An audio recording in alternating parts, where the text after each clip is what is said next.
बिस्मिल्लाहिर्रहमानिर्रहीम। अस्सलाम वालेकुम। आप देख रहे हैं अलिफ न्यूज़ और मैं हूं आपके साथ माजिद अली। शामिल करते हैं पाकिस्तान और दुनिया भर से ब्रेकिंग न्यूज़ हेडलाइंस। अमेरिका ने 2008 के बाद पहला जोहरी हथियार बरतानिया में तैनात कर दिया। अमेरिका ने B-61 न्यूक्लियर हथियार एक बार फिर बरतानिया में तैनात कर दिए हैं, जो 2008 के बाद पहली बड़ी पेशरफ्त है।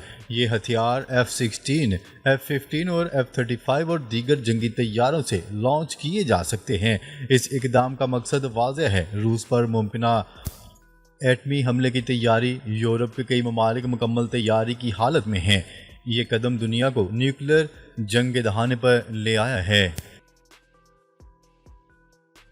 रूस का डेड हैंड सिस्टम, दुनिया की तबाही का खुदकार निज़ाम।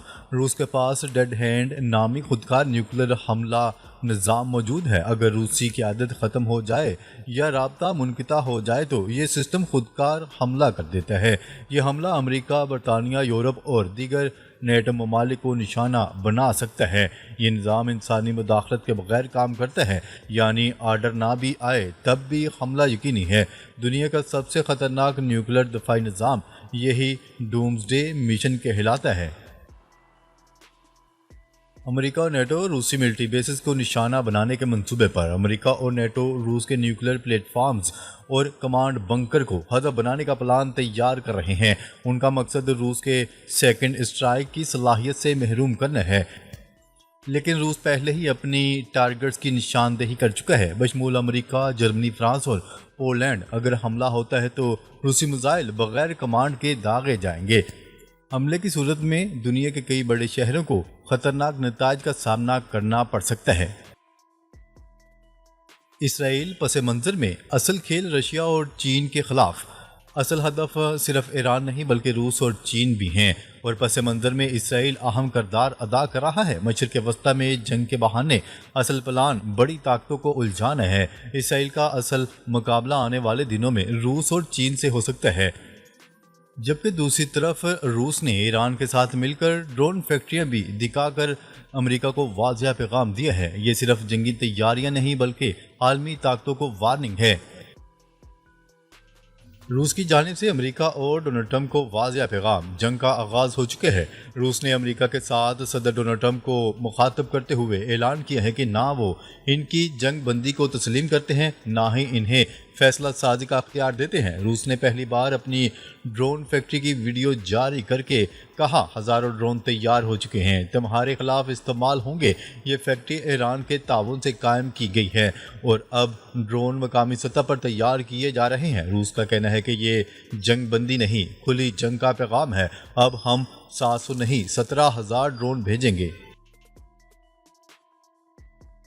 अमेरिका के दफाई निज़ाम ख़तरे में। रूस व ईरानी ड्रोन्स नाकाबिल शनाख्त। रूस के तैयार करदा छोटे ड्रोन जदीद अमेरिकी दफाई निज़ाम जैसे पैट्रियाट और आयरन डोम को नाकाम बनाने की मुकम्मल सलाहियत रखते हैं, और ये ड्रोन रडार पर ज़ाहिर नहीं होते और मिसाइल सिस्टम इनके लिए तैयार ही नहीं होता। क्या रहे कि अमेरिका के फौजी अड्डे चाहे मशरिक़ वस्ता में हो या यूरोप में, अब मुमकिना हमलों का हदफ बन सकते हैं। जबकि रूस व ईरान का मुश्तरका हदफ अमरीकी असर रसूख को कमज़ोर करना है, और ये टेक्नोलॉजी अमेरिका के लिए नया चैलेंज बनकर उभरी है। अमेरिकी सदर डोनाल्ड ट्रंप और रूसी सदर व्लादिमीर पुतिन की मुलाकात मनसूख। रूस का सख्त मौक़िफ़। रूस ने अमेरिका को दो टोक अल्फाज में कहा है कि अब कोई मुलाकात नहीं होगी जब तक हालात नहीं बदलते। पुतिन और ट्रंप की मुतवक्का मुलाकात पर भी रूस ने पानी फेर दिया। रूस का कहना है कि जब तुम मिसाइल भेज रहे हो तो हम ड्रोन भेजेंगे। मुज़ाकरात की कोई गुंजाइश बाकी नहीं रही।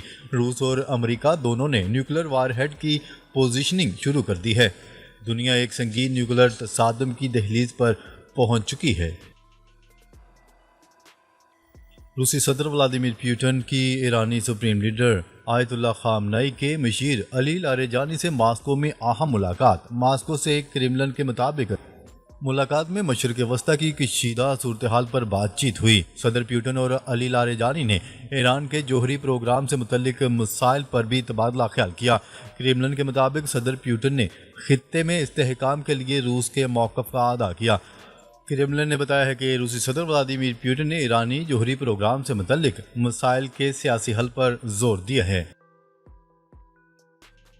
अमेरिका और चीन के सदूर की अक्टूबर में मुलाकात का इम्कान। अमेरिका और चीन के सदूर डोनाल्ड ट्रंप और शी जिनपिंग की अक्टूबर में मुलाकात मुतवक्का है। रॉयटर्स की रिपोर्ट के मुताबिक साउथ चाइना मॉर्निंग पोस्ट ने एतवार को मुतअद्दिद ज़राए के हवाले से रिपोर्ट किया कि अमेरिकी सदर डोनाल्ड ट्रंप 30 अक्टूबर से 1 नवंबर के दरमियान एशिया पैसिफिक इकनॉमिक कोऑपरेशन सिमट में जाने से कबल चीन का दौरा कर सकते हैं, या वो जनूबी कोरिया में सिमट के मौका पर चीनी सदर शी जिनपिंग से मुलाकात कर सकते हैं। दोनों ममालिक के दरमियान हालिया आला सतह की मुलाकात 11 जुलाई को मलेशिया में हुई थी, जब अमरीकी वज़ीर ख़ारजा मार्को रूबियो और चीनी वज़ीर ख़ारजा वांग यी ने मुलाकात की थी, जिसे दोनों ने मस्बत और तामीरी करार दिया था। शामी सदर ने सख्त मौका अपनाया और कोई समझौता नहीं किया। तुर्क सदर रजब तैयब एर्दोगान। तुर्की के सदर ने शाम के अबूरी सदर अहमद अल शरा को इसराइल के साथ तनाज़े में एक मजबूत और गैर समझौता करने वाले मौक़िफ़ के लिए सराहा। शुमाली कब्रस से वापसी पर तुर्क मीडिया से गुफ्तगू करते हुए एर्दोगान ने शामी हुकूमत के इंतहाई मस्बत कदम का खैर मकदम किया, जब इसने दरोज़ के अक्सरियत वाले शहर सवेदा और मुल्क के वसीतर जनूब पर कंट्रोल कायम कर लिया और कहा कि इसने तकरीबन 2500 फौजियों के साथ ऐसा किया। इसराइली आर्मी चीफ का गजा के हवाले से नया मंसूबा। इसराइली आर्मी चीफ ने गजा के मजीद इलाकों पर कब्जे के लिए नया मंसूबा तैयार कर लिया। इसराइली खबरसां इदारे की रिपोर्ट के मुताबिक Israeli chief of staff Ayal ज़मीर ने गजा में ज़मीनी कार्रवाइयों को तेज़ करने के लिए एक मंसूबा तैयार किया है।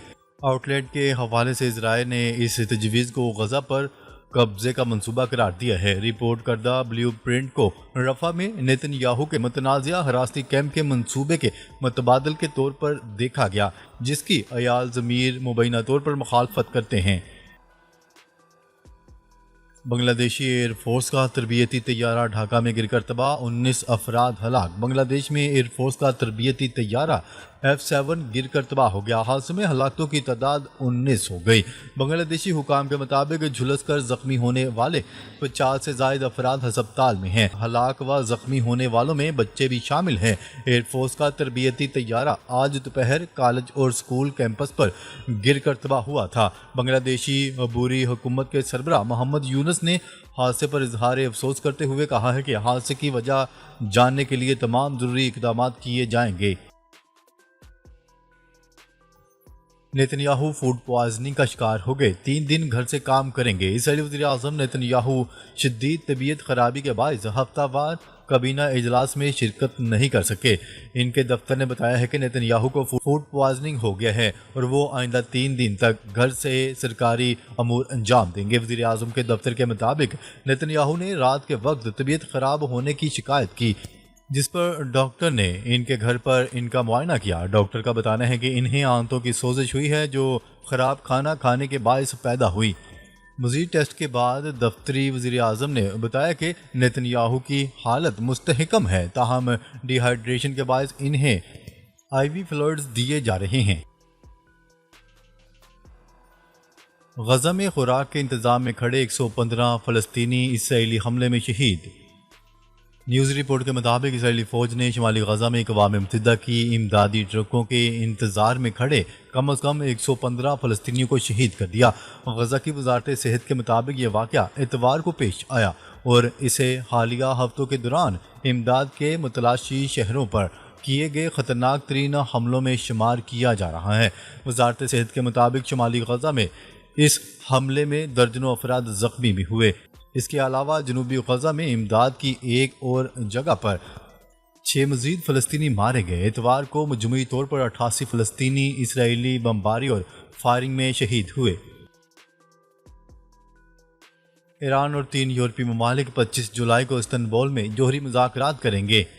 ईरान और 3 यूरोपीय ममालिक के दरमियान 25 जुलाई को तुर्की के शहर इस्तंबुल में जोहरी मुज़ाकरात होंगे। तर्जुमान ईरानी वज़ारत ख़ारजा के मुताबिक ईरान और 3 यूरोपीय ममालिक 25 जुलाई को इस्तंबुल में जोहरी मुज़ाकरात करेंगे। ये मुज़ाकरात ईरान, बरतानिया, फ्रांस और जर्मनी के नायब वज़ीर ख़ारजा के दरमियान होंगे। तीनों यूरोपीय ममालिक ने खबरदार किया था कि जोहरी मुज़ाकरात की बहाली में नाकामी ईरान पर आलमी पाबंदियों का बायस बनेगी।